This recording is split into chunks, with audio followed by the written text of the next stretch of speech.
Welcome, Lumineers and fans of the happiest card game on earth. My name's John T, and you've just been put in the inkwell. A little bit of a different video today. At the weekend, I judged my first Lorcana tournament, a draft event, and I thought it would be interesting to some, perhaps, if I documented some of my thoughts about it. First of all, I'm going to talk a little bit about organising and running a tournament in Lorcana. Secondly, we'll take a look at the specifics of the draft format, and then thirdly, I'll talk about any of the judge calls that I had to make on the day. I do think it's worth saying at this point, though, that I was the judge for a Lorcana event purely because the store I work at ran a Lorcana event. As it stands, there is no official judge program for the game. The title of judge is not bestowed upon me by Ravensburger or anyone at Lorcana. I was merely the judge for this event because I was employed by a store that ran the event and I have a relatively good knowledge of the game. Of course, if there ever is a judge program, I'd be very interested in working my way through it, but as it stands, the title of judge doesn't really hold any weight. I'm just the person that people call over if they need a third-party adjudicator. So we've been holding events for Lorcana every Saturday in our store. For the most part, they are relatively casual events. It's a drop-in and play system where you gain points from winning, losing, or filling some weird little metric in your deck, having 3 Musketeers out, or wearing a Disney t-shirt, or something like that. We are pretty much playing it by the book as far as how Ravensburger have set up their organised play, and it's going really well. We have a full room pretty much every Saturday. In fact, if it gets any busier, we're going to have to start looking at turning people away. But we also want to provide something for the more competitive natured members of our community, and the way we've done that is to decide to run a few drafts. We ran a 12-person draft, which is basically 2 boxes of sealed product. We ran it as casual competitive, meaning we had 2 pods of 6 draft, but then all 12 players played against each other in a regular Swiss tournament. If it was a full competitive tournament, the 6 would have to only play amongst themselves, and then the top few would be sort of separated out and have playoffs. But the game is relatively new, and we wanted to run this as a casual tournament, so we just had 2 pods of 6, draft a box each, and then we pushed them all together and played a 4 rounds of Swiss. The draft itself went pretty smoothly. I did have one issue that I will talk about in a moment with the judge calls later on, but for the most part, everyone was pretty happy with their pulls, and they all made pretty fun-looking decks. I'm going to paste the photographs that we took of each of the card pulls here. So this isn't necessarily the decks you're looking at. There was 48 cards drafted, and most people sort of skimmed down to 40 cards. The main reason I did these photographs was just in case there was any issues later on with people playing obscene amounts of legendaries or anything like that. We could go back and actually see what they pulled. There are, of course, always going to be issues with people sort of cheating in cards or out, but this was, for me, the clearest way of having a deck list that was quick and accessible. You'll see that everyone here has at least a bomb or so, and I will say that with Lorcana being a rainbow draft, meaning that you don't have to worry about color identity, it does kind of just come down to who's got some really good bombs that they could get out on the board. You're looking less for deck synergy and more just for, good playable cards. And whilst it often does mean that whoever pulled out the Rapunzel or the Giant Tink or the Maleficent is probably going to have the competitive edge, it also does mean that some cards that perhaps aren't seeing much constructive play kind of shine in draft more. Combat tricks or cards with combat tricks included into them get a lot more value in a limited format than constructed. And seeing things like Elsa Snow Queen's exertability or Gaston Arrogant Hunter just being able to swing out, really dominate tables, was really quite refreshing. The acronym that's often used in Magic when drafting is BREAD, I think it is, which is bombs, removal, evasion, advantage, and duds. That can pretty much be carried over to Lorcana draft and work pretty much exactly the same. I do think there's room for an L in there for lore, though. Bombs obviously being your things like Maleficent's Big Tinks, Genie who bounces stuff back, just anything that just sort of comes down and really affects the board.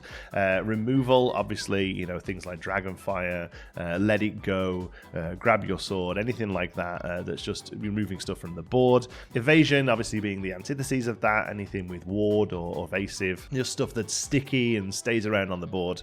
Advantage, things like card draw, being able to loot through your deck, and then duds being, whatever's left basically. I do think lore is worth putting in there though. At some point, if you're looking at a couple of different commons and uncommons, you may well just take the thing that has an extra lore pip on it just for that little advantage. Unfortunately, Brelad doesn't really work, so we need to kind of tweak that a little bit. Maybe somebody can come up with a better acronym. But from what I can tell, the base core theory of drafting in other trading card games works exactly the same in Lorcana. So finally, let's talk about the things I actually have to do as a judge. I had a few different calls through the day of sort of various difficulties, and a lot of them were covered in the judge notes that Ravensburger have provided. The first one being that somebody drew 5 cards from a Beer Guest. Beer Guest says that you take the top 4 cards of your library, reveal a character from them, and put the rest of them on the bottom and put the character into your hand. Unfortunately, in a misplay, one opponent did pick up 5 cards and begin to look through them. Their opponent collared it and called for a judge. I went over, and luckily both players were very adamant on which of the 5 cards was the 5th one to be drawn and therefore shouldn't have been drawn, so we just took that card and shuffled it into the deck. Both players were happy with that, and we moved on with play. The player who made the infraction should have technically been issued with a caution, but again, this is a super casual event, so I was only really making a note of cautions mentally in case something kept recurring with a certain player. All of these infractions were from different players on different tables, so it wasn't really a concern. The second one wasn't actually a judge call in as much as a player didn't call me over. I just happened to be watching the game. It was the 4th round, and I was watching the top table. Not really with a view to be keeping an eye on it as far as a judge is concerned. I was more curious about seeing some higher level play from the decks that had been drafted that day. One player was keeping their inkwell sort of stacked, their cards sort of stacked up. They had 1 card in hand, they drew a card that was inkable, they showed it and inked it, and then turned the entire stack to play a Maleficent Monstrous Dragon. I had a pretty good idea that the stack before that turn contained 7 cards in the inkwell, so I did just take a moment to ask the player to count them out, and on that turn with the card that they inked, they had 8 and not enough to play the Maleficent. At that point, we paused play for a moment, and my judge call was for the Maleficent to come back into hand, for the card that he inked to remain in the inkwell, and for play to continue forward in that manner. I'm a big believer, especially with a first infraction, in believing that you should never put down something to malcontent that can probably just be a misplay.